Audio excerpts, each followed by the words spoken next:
الحمد لله وكفى وسلام على عباده الذين اصطفى أما بعد قال الله تبارك وتعالى في القرآن المجيد والفرقان الحميد أعوذ بالله من الشيطان الرجيم بسم الله الرحمن الرحيم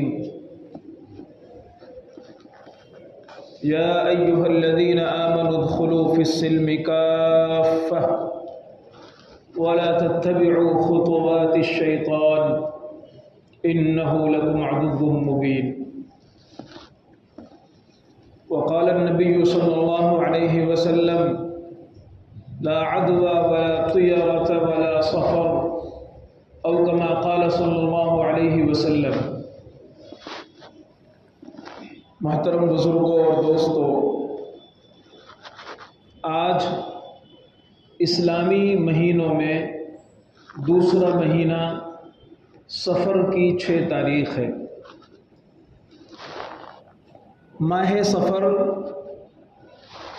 جیسے اور اللہ تعالیٰ نے دن بنائے ہیں، مہینے عطا فرمائے ہیں، ویسے ہی یہ بھی ایک مہینہ ہے جو اللہ تبارک و تعالیٰ کے دیے ہوئے دن اور رات اور گھڑیوں پر مشتمل ہے، لیکن اس مہینے کے ساتھ تھوڑا سا ظلم ہوا ہے، اور ظلم یہ ہوا ہے کہ صدیوں سے، ہزاروں سال پہلے سے اس مہینے کو ایک بڑا طبقہ منحوس سمجھتا رہا ہے، اس مہینے میں نحوست ڈھونڈتا رہا ہے۔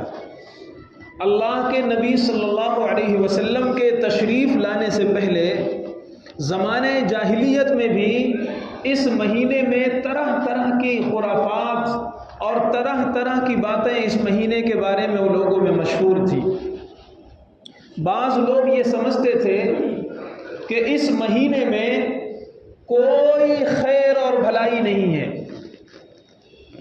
اردو میں صفر بولتے نا، زیرو کو صفر، یہ عربی ورڈ ہے صفر، تو صفر کے معنی زیرو، تو عربوں نے اپنے حساب سے اس مہینے کا نام صفر رکھا تھا، اس معنی کر کہ اس میں خیر و برکت اور بھلائی 0/0 ہے، یعنی اس میں کوئی خیر نہیں ہے، کوئی بھلائی نہیں ہے، کوئی رحمت اور برکت کی بات نہیں ہے۔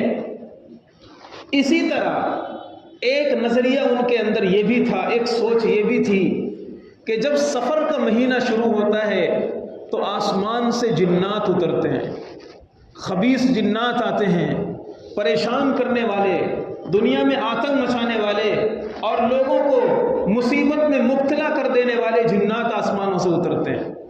اور عجیب و غریب ایک نظریہ یہ بھی تھا کہ جب سفر شروع ہوتا ہے تو بیماریاں اپنے اپنے بلوں سے نکل جاتی ہیں اور لوگوں کو پکڑ پکڑ کر کے بیمار کر دیتی ہیں، یعنی اس مہینے میں بیماریاں بہت پھیلتی ہیں۔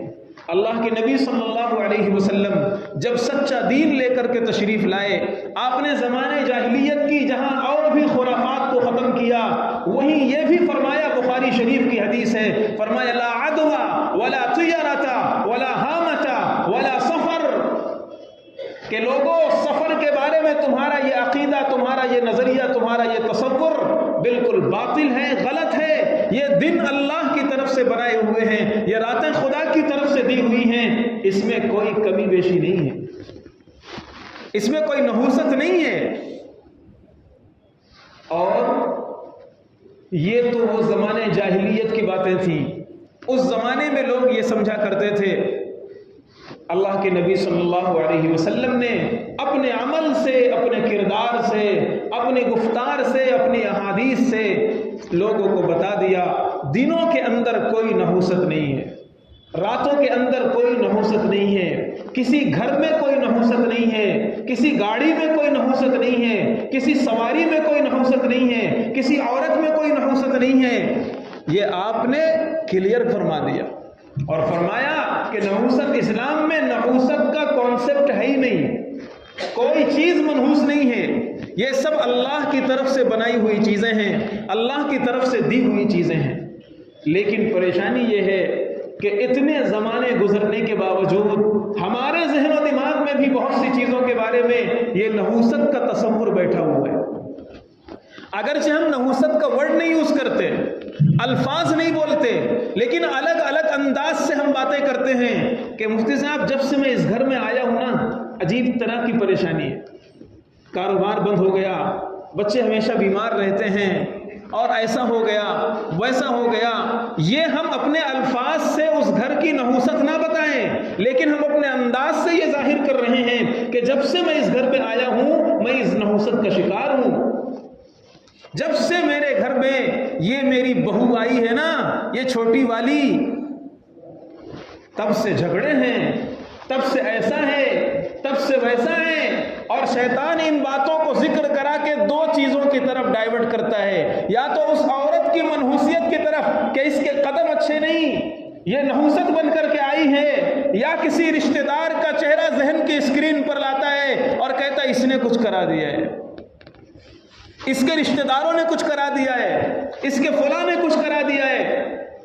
اللہ کے پیغمبر صلی اللہ علیہ وسلم نے ارشاد فرمایا، خدا کے بندوں، نہ عورت کے اندر کوئی نحوست ہے، نہ سواری کے اندر کوئی نحوست ہے، نہ مکان کے اندر کوئی نحوست ہے۔ نحوست چیزوں میں نہیں ہوتی، نحوست اعمال سے ٹپکتی ہے۔ تمہارے اعمال اگر برے ہوں گے، تمہارا کردار برا ہوگا، تم بدعمالی میں گرفتار ہوگے، اس لیے نحوست پیدا ہوگی۔ نحوست چیزوں میں نہیں ہوا کرتی ہے۔ چیزیں تو سب کے لیے سیم ہیں، چیزیں تو خدا نے سب کے لیے بنائی ہیں۔ حدیث صحیح موجود ہے، اللہ تعالیٰ فرماتا ہے، حدیث قدسی اس کو کہا جاتا ہے، یوزینی ابن آدم، اللہ فرما رہے ہیں یوزینی ابن آدم، انسان مجھے بہت ستاتا ہے، انسان مجھے بہت تکلیف دیتا ہے۔ کیا ستاتا ہے؟ اللہ کو ستاتا ہے۔ کیسے ستاتا ہے؟ نبی پاک نے ارشاد فرمایا، یسب الدہر وانا الدہر بیدی الامر اقلب اللیل والنہار، رات اور دن میرے قبضے قدرت میں، یہ گھڑیاں سب میرے قبضے قدرت میں ہیں، موسموں کی تبدیلی میرے قبضے قدرت میں ہے، دن کو نکال کر رات کو چھپا دینا، رات کو نکال کر دن کو ڈبو دینا، یہ سب میرے قبضے تصرف میں ہے۔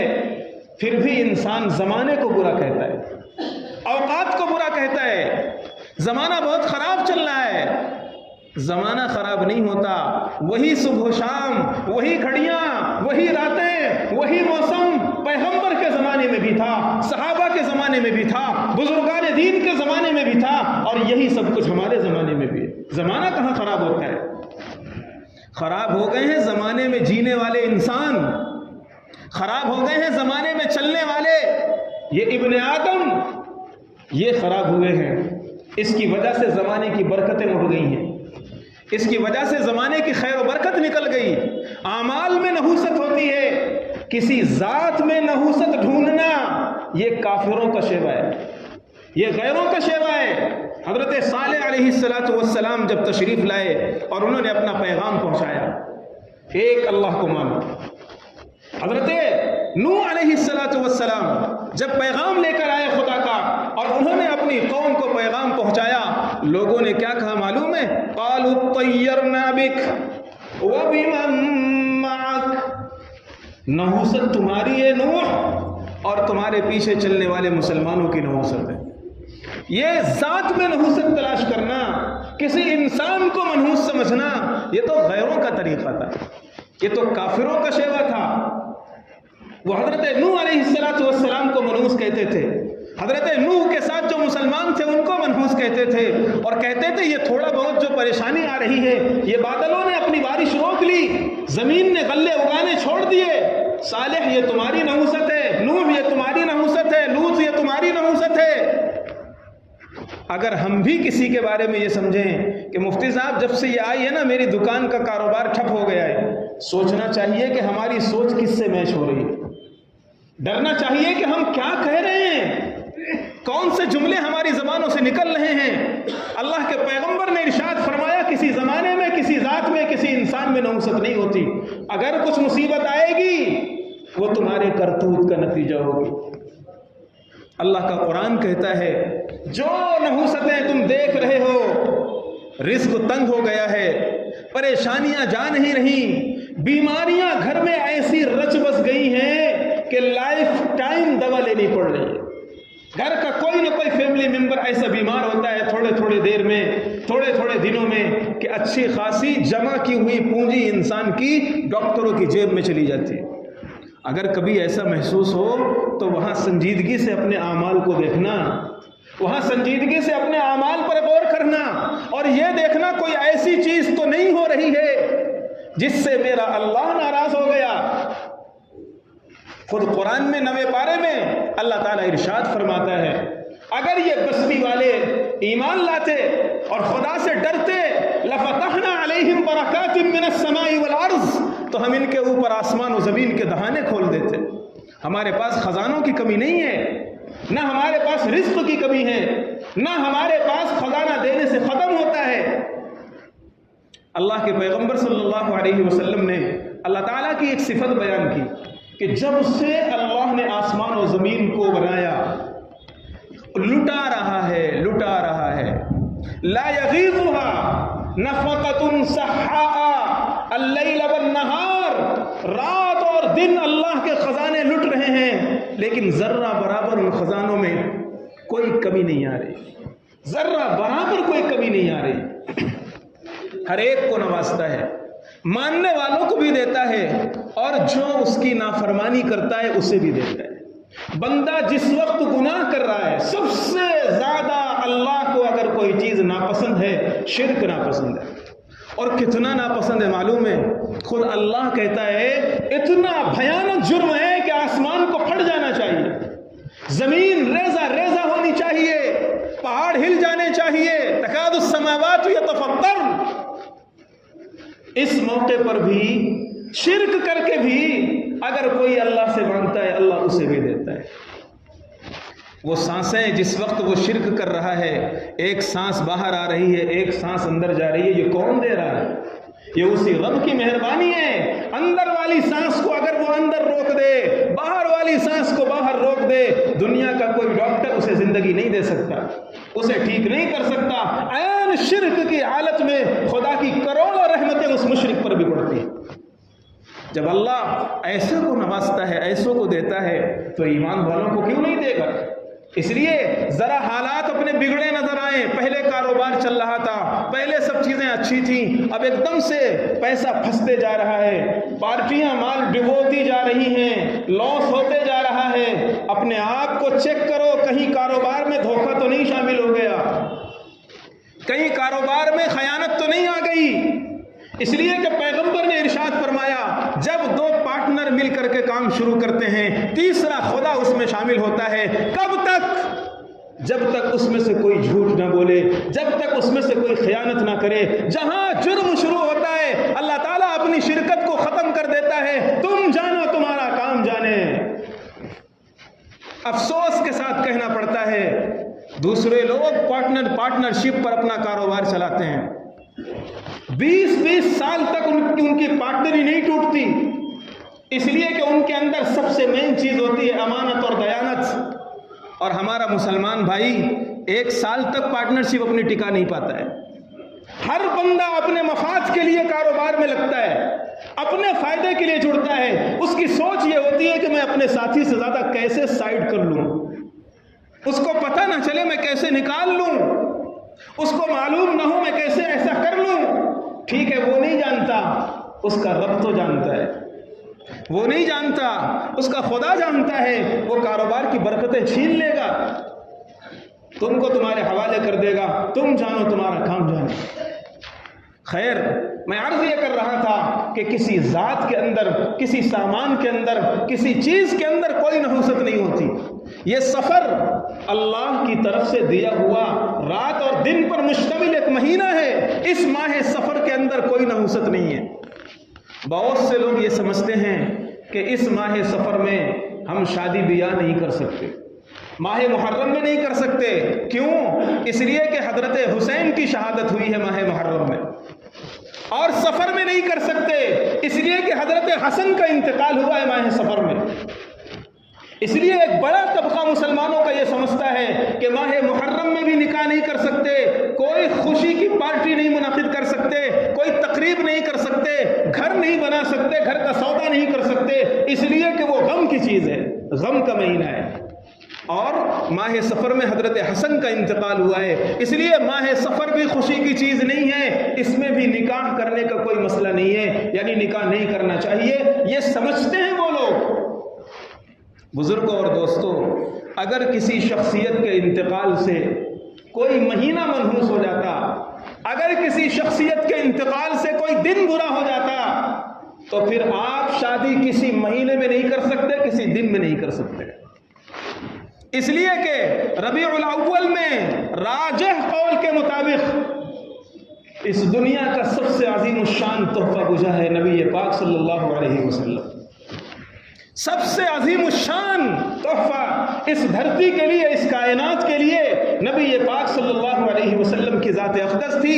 ماہ ربیع الاول میں نبی کا انتقال ہے۔ آؤ، اگر کسی شخصیت کے انتقال سے مہینہ منحوس ہوتا، ربیع الاول کو سائڈ کرو، جمادی الاول میں صدیق اکبر کا انتقال ہے، سائڈ کرو جمادی الاول کو، حضرت علی کا انتقال رمضان میں ہے، سائڈ کرو رمضان کو۔ کوئی مہینہ، کوئی دن ایسا نہیں آپ کی جھولیوں میں بچے گا جس میں کسی بڑی شخصیت کا انتقال نہ ہو۔ کبھی کسی کے انتقال سے مہینے منحوس ہوا کرتے ہیں، کبھی کسی کی وفات اور شہادت سے دن منحوس ہوا کرتے ہیں، کبھی نہیں۔ اس لیے ماہ سفر میں اگر حضرت حسن کا انتقال ہوا ہے رضی اللہ تعالی عنہ، تو اس انتقال کی وجہ سے یہ مہینہ منحوس نہیں ہوگا۔ شادی کرو، زندگی جیسی جیتے ہو ویسے زندگی جیو، اس میں کوئی حرج کی بات نہیں ہے۔ کوئی مہینہ، کوئی دن، کوئی گھڑی اللہ کی طرف سے منحوس نہیں بنائی گئی۔ بہت سے لوگ یہ سمجھتے ہیں کہ ہم منحوس نہیں سمجھتے ہیں، ہمارے ذہن میں نحوست کا کانسیپٹ نہیں ہے، نحوست ہمارے ذہن میں نہیں ہے، لیکن اپنے عمل سے اور بعض مرتبہ اپنی چیزوں سے، اپنے برتاؤ سے یا اپنے ویوہار سے، یا شیطان ذہن میں کچھ نہ کچھ ایسی چیزیں ڈالتا ہے جس سے شبہ ہوتا ہے۔ بہت سے لوگ بہت سی مرتبہ، خاص طور پر وہ طبقہ جن کو دین کا علم نہیں ہے، وہ یہ سمجھتے ہیں کہ اگر کبھی ہم راستہ چل رہے ہوں اور بلی نے ہمارا راستہ کاٹ دیا ہو تو آگے راستہ جاری نہیں رکھنا چاہیے، آگے سفر جاری نہیں رکھنا چاہیے۔ یہ کیا ہے بھائی؟ یہ نحوست ہی تو ہے۔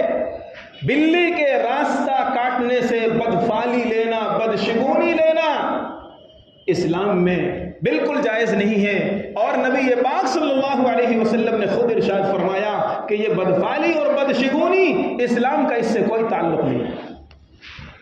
بہت سی مرتبہ ہمارے ذہنوں میں کوئی ہم اچھا کام کر لیتے ہیں یا کوئی چیز ایسی ہو جاتی ہے اور اس کے بعد خیر و برکت شروع ہو جاتی ہے۔ مثال کے طور پر ہمارے گھر میں شادی ہوئی، کوئی بہو آئی، اب اس کے بعد سے گھر کے حالات اچھے ہونا شروع ہو گئے، کاروبار چلنے لگا، ترقی ہونے لگی، عزت بڑھنے لگی، مال بڑھنے لگا، تو اب شیطان اس عطا کو خدا کی طرف منسوب کرنے کے بجائے کسی ذات کی طرف منسوب کرنے کی کوشش کرتا ہے۔ ذہن بنتا ہے کہ یہ جب سے آئی ہے تب سے ہمارا ترقی کا دور شروع ہوا ہے۔ خدا کے بندے، دینے والے نے تجھ پر رحمت کی چادر پھیلا دی ہے، شکر ادا کر اپنے اس رب کا جس نے تیرے لیے عطا کے دروازے کھول دیے۔ کسی ذات کی طرف اپنے ذہن کو لگا کر کے رب کی طرف سے ذہن کو ہٹا لینا، یہ بھی شیطان کا دھوکہ ہے، سمجھنے کی ضرورت ہے۔ اس لیے پہلی چیز یہ سوچو کہ جو نعمتیں مل رہی ہیں، جو نعمتیں شروع ہو رہی ہیں، سب سے پہلے اپنے ذہن میں یہ تصور کرو یہ میرے رب کی عطا ہے، میرے رب کی مہربانی ہے۔ اور اگر کوئی ذریعہ بن رہا ہے، کوئی واسطہ بن رہا ہے، اس کے واسطے سے یہ ملے، اس کا بھی شکر ادا کرنا چاہیے۔ ترمذی کے اندر حدیث موجود ہے، اللہ کے نبی صلی اللہ علیہ وسلم نے ارشاد فرمایا، من لم یشکر الناس، جو لوگوں کا شکر نہیں ادا کرتا وہ اللہ کا بھی شکر گزار بندہ نہیں بن سکتا۔ آج ہمارے اندر یہ بہت بڑی کمی ہے، کوئی ہمارے ساتھ کتنا بڑا احسان کر دے، ایک دور تھا وہ ہمارے لیے بہت بڑا خیر خواہ تھا، بہت سارے احسانات ہمارے سروں پر اس کے ہیں، لیکن اس کی ایک بات ایسی ہو گئی، کوئی بات ایسی ہو گئی جس سے اب دوریاں ہو گئی، تعلقات ہٹا دیے گئے، تعلقات توڑ دیے گئے، اس کے 10 سالہ احسانات کو نہیں یاد کیا جاتا، اس کی ایک برائی کو یاد رکھا جاتا ہے، اس نے میرے ساتھ یہ کیا۔ ایک دن میں اس نے میرے ساتھ یہ کیا وہ یاد ہے، اور 10 سال تک جو تیرے لیے دوڑتا رہا، سب کچھ کرتا رہا، وہ یاد نہیں ہے۔ یہی ہمارا ذہن ہماری فیملی کے بارے میں، ہمارے گھر میں، ہماری لائف کے بارے میں بھی شروع ہو گیا ہے۔ چنانچہ عورت کے ذہن میں شیطان ڈالتا ہے، مرد کے ذہن میں شیطان ڈالتا ہے، کیا عورت پر آپ نے شروع میں لٹایا، نشاور کیا، حالات اچھے تھے، بہت کچھ کو کھلایا پلایا، سب کچھ مہنگے جوڑے پہنائے، شوق سنگار پورے کیے، سب کچھ کیا آپ نے، پھر تھوڑا سا آپ کا معاملہ تنگی میں مبتلا ہونے لگا، ہاتھ ڈھیلے پڑنے لگے، کمزور ہونے لگے، اور اب آپ نے ویسے پہلے جیسا برتاؤ نہیں رکھا، پہلے جیسا معاملہ نہیں کیا، تو جو شکر گزار بیوی ہوتی ہے وہ یہ یاد رکھتی ہے کہ یہ تو حالات کی الٹ پھیر ہے، میرے شوہر نے جب 10 سال تک مجھے شہزادی بنا کر کے رکھا، یہ تو حالات کا شکوہ ہے، میں اپنے شوہر کا ساتھ نہیں چھوڑ سکتی، میں اسے ابھی بھی ویسے ہی سپورٹ کرتی ہوں جیسے میں نے پہلے کیا تھا۔ لیکن ہر عورت اس طرح نہیں ہوتی، ہر عورت اس طرح نہیں ہوتی۔ اب اس کا اپنے شوہر کے ساتھ رویہ چینج ہوتا ہے، اپنے شوہر کے ساتھ برتاؤ چینج ہوتا ہے۔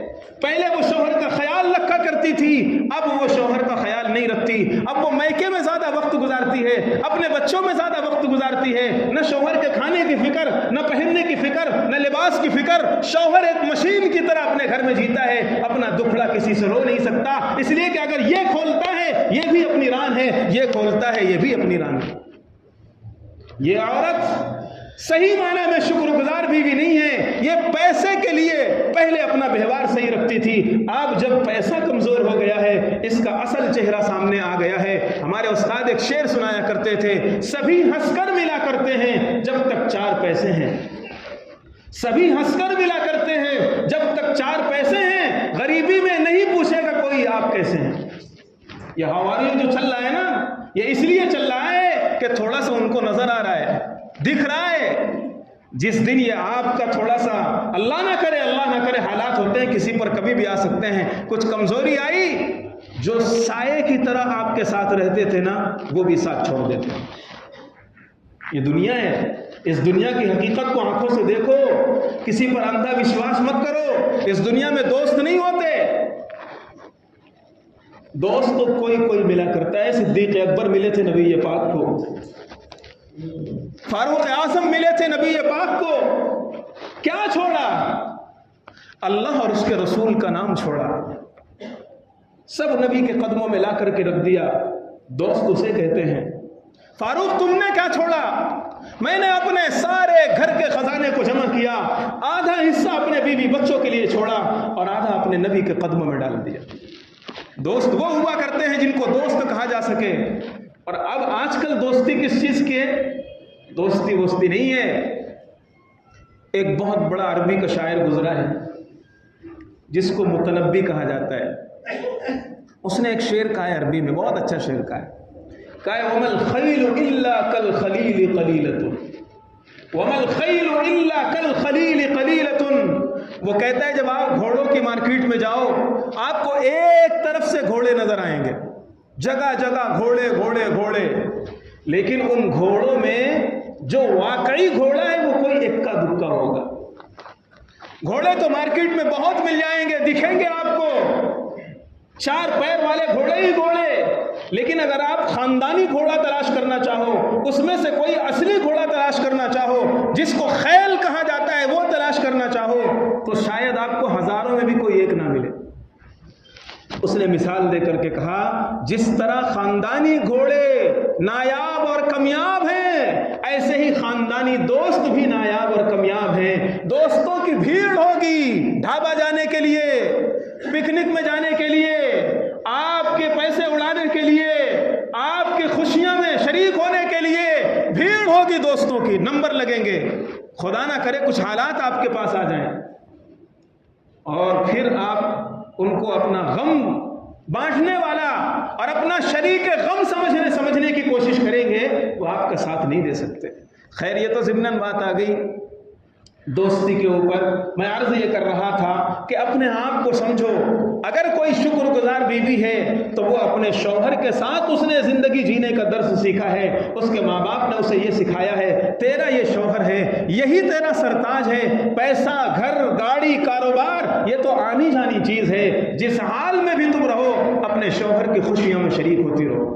اسی طرح شوہر کو سمجھنا چاہیے کہ اگر بیوی میرا سب کچھ کرتی تھی، ابھی ذرا سے بیمار ہے، ذرا سے بچوں کی وجہ سے یا کسی اور وجہ سے تھوڑا سا پہلے جیسا برتاؤ نہیں رکھ پاتی، تو اسے ٹارچر مت کرو، تو بدل گئی، تو ایسی ہو گئی، ویسی ہو گئی، یہ تانے مت دو اسے، اس لیے کہ اس کے حالات نے اسے ایسا بنا دیا ہے۔ اس لیے بزرگوں اور دوستوں، کسی ذات میں، کسی گھر میں، کسی چیز میں اسلام نے نحوست نہیں رکھی۔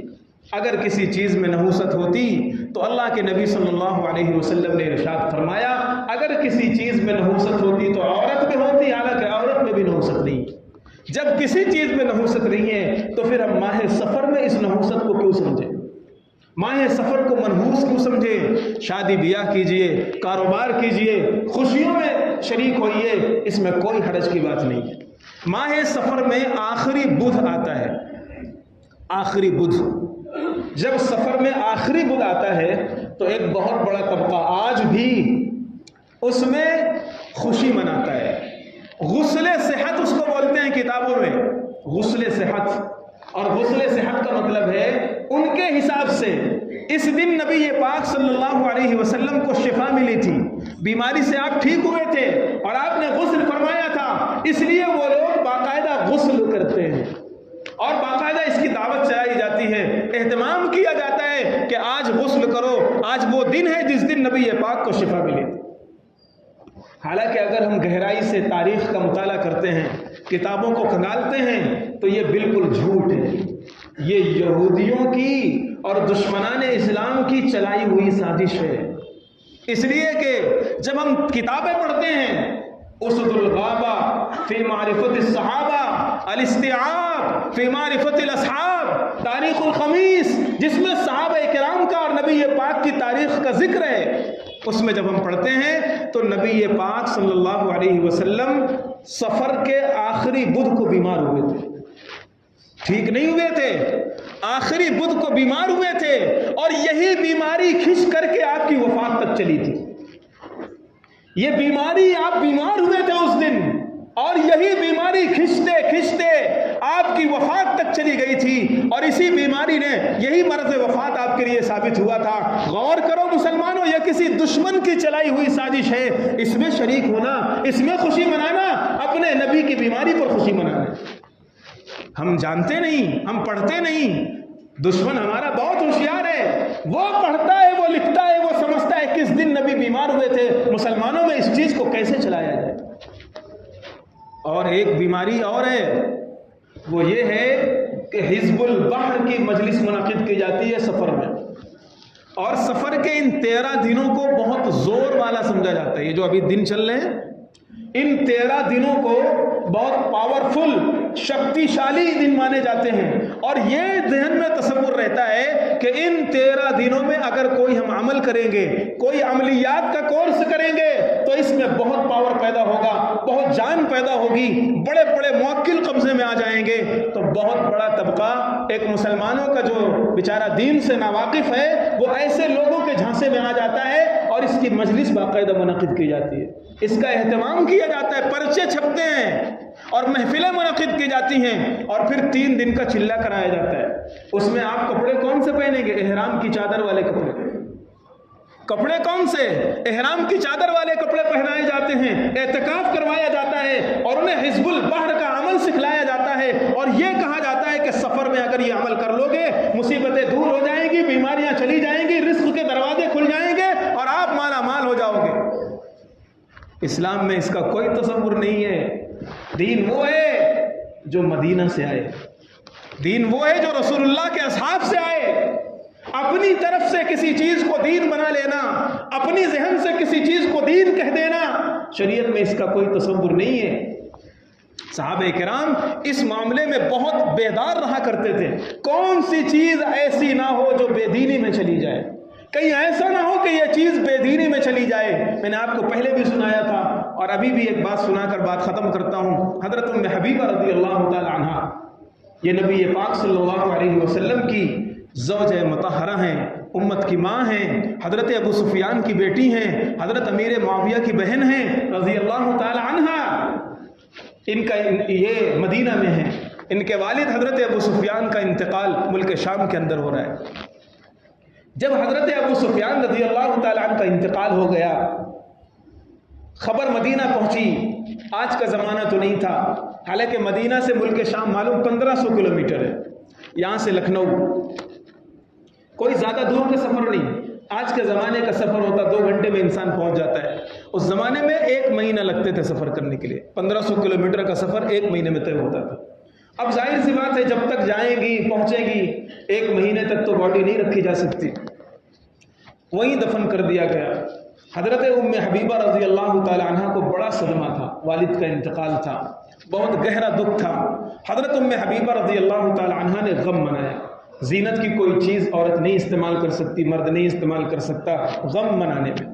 شریعت نے کہا ہے 3 دن تک آپ غم منا سکتے ہو کسی کا بھی۔ عورت اگر شوہر کا انتقال ہو تو بیوی 4 مہینہ 10 دن جو اس کی عدت کا پیریڈ ہوتا ہے اس میں غم منا سکتی ہے۔ باقی اور جو بندے ہیں ان کے لیے شریعت نے صرف 3 دن کا اختیار دیا ہے، آپ صرف 3 دن غم منا سکتے ہو، اس کے علاوہ نہیں۔ حضرت ام حبیبہ رضی اللہ تعالی عنہ کا ذہن دیکھیے آپ، اور دیکھیے کہ صحابہ کرام اپنے دین کو کیسے ٹٹولا کرتے تھے۔ کوئی بے دینی اس میں آ تو نہیں رہی، کوئی بے دینی اس میں شامل تو نہیں ہو رہی۔ جب 3 دن مکمل ہو گئے تو حضرت ام حبیبہ رضی اللہ تعالی عنہ نے خلوط ایک خوشبو ہوتی تھی جو اس زمانے میں دلہنیں لگایا کرتی تھی، زینت کی خوشبو ہوا کرتی تھی، وہ خوشبو منگائی۔ اور حضرت ام حبیبہ نے فرمایا مجھے اس خوشبو کی ضرورت نہیں ہے، اس لیے کہ میرے سرتاج دنیا میں نہیں ہے، نبی پاک صلی اللہ علیہ وسلم انتقال فرما گئے ہیں، مجھے اس خوشبو کی ضرورت نہیں ہے۔ لیکن اس کے باوجود انہوں نے خوشبو لگائی، خوشبو لیا اور اپنے رخساروں میں اور اپنے بازوؤں میں یہاں پر خوشبو لگائی، اور پھر جو وہ تاریخی جملہ فرمایا وہ ہم مسلمانوں کو جھنجھوڑ دینے والا ہے۔ فرمایا میں نے خوشبو اس لیے استعمال کیا ہے تاکہ کہیں 3 دن کے سوگ سے میں 4تھے دن شامل نہ ہو جاؤں اور غیر شرعی چیز میرے سوگ میں نہ آ جائے۔ اس لیے میں نے عملی طور پر اپنے سوگ کو ختم کرنے کے لیے ایسا کیا ہے کہ غیر شرعی چیز شرعی چیز میں شامل نہ ہو جائے۔ ٹٹولو اپنے دین کو، کتنی ایسی چیزیں ہیں جو ہم دین کے نام پر کر رہے ہیں اور شریعت اسے بے دینی بتاتی ہے۔ ٹٹولیے، دینداری صرف ایک چیز کا نام نہیں ہے کہ ہم نماز پڑھ لیتے ہیں بس دیندار ہیں۔ اپنے دین کو ٹٹولیے کہ جو ہم کرتے ہیں اس میں کوئی خیر دین تو نہیں آ گیا۔ اللہ کے نبی صلی اللہ علیہ وسلم اتنا بیدار، ابو داؤد کی حدیث ہے، ایک بندے آئے، ایک صحابی آئے، کہنے لگے میں ایک بوانا ایک جگہ ہے، میں وہاں ایک جانور ذبح کرنا چاہتا ہوں، منت مانی تھی میں نے پہلے۔ آپ نے فرمایا وہاں کوئی مورتی تو نہیں ہے؟ انہوں نے کہا نہیں مورتی تو نہیں ہے۔ پھر آپ نے فرمایا وہاں غیروں کا کوئی تہوار تو نہیں ہوتا، ہولی دیوالی کی طرح کوئی تہوار تو نہیں ہوتا؟ انہوں نے کہا نہیں ہوتا۔ تب آپ نے فرمایا جاؤ اچھا منت پوری کرو۔ یعنی کوئی جائز کام بھی اگر ہم کر رہے ہیں اور اس میں ہم کسی غیر کے ساتھ شامل ہو رہے ہیں، اس کی خوشیوں میں شریک ہو رہے ہیں، تو بھی اسلام نے اس سے روکا ہے۔ اس لیے بہت چوکنا ہونے کی ضرورت ہے، ہر چیز میں ہمیں دیکھنے کی ضرورت ہے کہ ہمارا کون سا عمل جائز ہے کون سا ناجائز ہے۔ اللہ عمل کی توفیق